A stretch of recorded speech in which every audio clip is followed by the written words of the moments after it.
What's up, Ravens fans? Welcome into another off-season edition of Ravens Unscripted. Back on the couch, we've got Garrett Downing, John Eisenberg, and Cliff Brown. And schedule released last week, draft this week, so a lot to sort through. And Garrett, I know you get excited about the schedule release. I do. Look, there's the reunion of some players. There's a big matchup with the Patriots. Let's start here. The game you're most looking forward to as we sit here in late April. It's that game against the Patriots. Really? Sunday Night Football, home game. I think that's one that you circle on the calendar that everyone's going to be excited for. I think that's going to be an awesome atmosphere here in Baltimore. I think that overall, you got to be pleased with the schedule for the Ravens. I think it's very favorable. That Patriots game, for example, they've got a bye before that. So anytime you have more time to prepare for the Patriots, that's a really good thing. But I think overall, that's the game you got to circle on the schedule.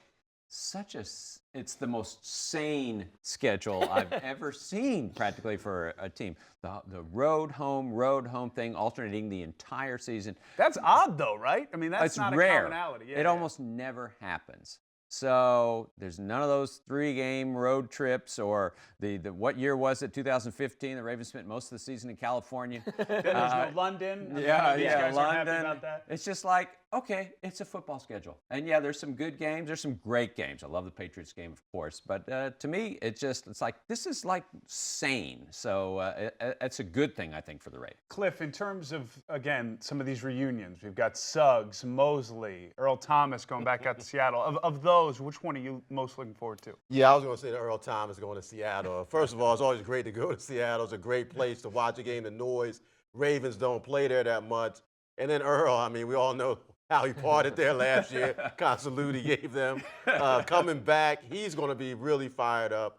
I think it'll give a real good test, too, for the Ravens, that atmosphere. What kind of team do you have going into that? I remember going into Kansas City last year, even though the Ravens lost the game, I came away with a better feeling about their chances to go on to the playoffs based on how they played in that atmosphere. I think Seattle will be the same type of thing. I'll take the Suggs return in the home opener just because you think about it for that team, what they might be, and at his age, hopefully you're actually getting him here and he's playing and the fans can all see him again. Draft, let's shift to what I think really matters here. And start broadly, John, with the biggest need for the Ravens as you've kind of called through it all here and we're a few days away. Well, there are several. It's hard. I have a hard time ranking them. I really do. I've been on the bandwagon all offseason on the offensive line. I think it's a great opportunity. You've got a running quarterback. You've rebuilt the offense from the ground up. And there's some plug-and-play starters. You know, I keep going to that this is the best opportunity for the Ravens to build an offensive line that is strong. You got Marshall Yanda coming back for sure. If you could get a center or a guard, there's really two spots, center and left guard. Solidify one of those with an excellent first day or second day player.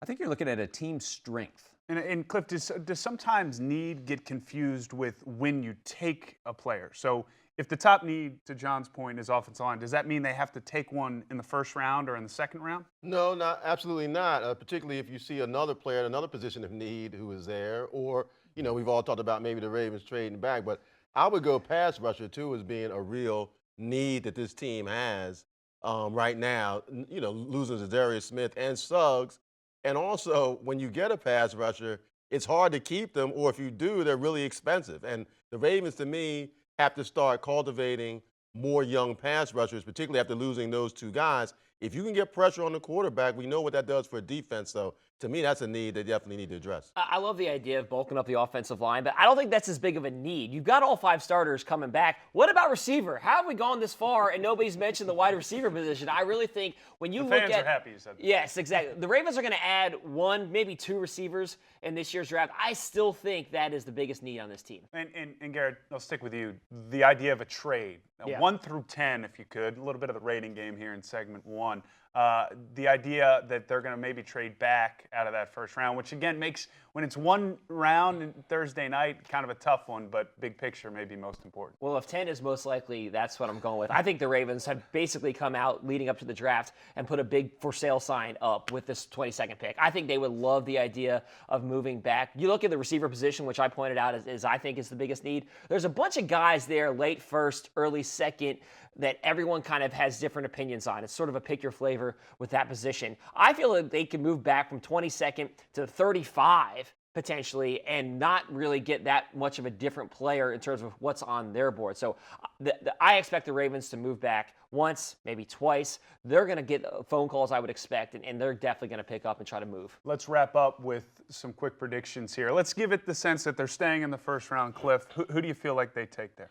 I would go with Cody Ford, the offensive lineman from Oklahoma, who can play guard, obviously position. If you stick him there, and if he becomes what Orlando Brown, his former teammate, was for the Ravens, then you have, to me, a very solid offensive line. You're going to run the football anyway.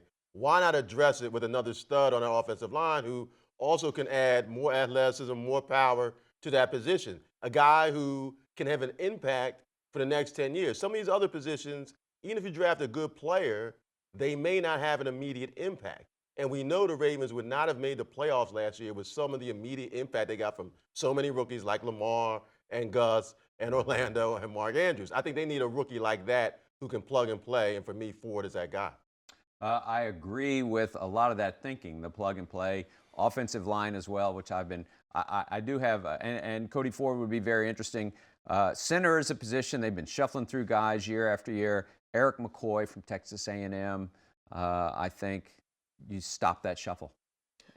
I'm sticking with wide receiver, guys. I keep coming back to it. I think that they would go with that spot. I think they could trade back and still get a really good receiver. A.J. Brown from Ole Miss is the guy that I'll point to. I know DK Metcalf is kind of his teammate at Ole Miss, has gotten more of the buzz during this pre-draft lead-up because of the workouts and the way he looked at the combine and all that stuff.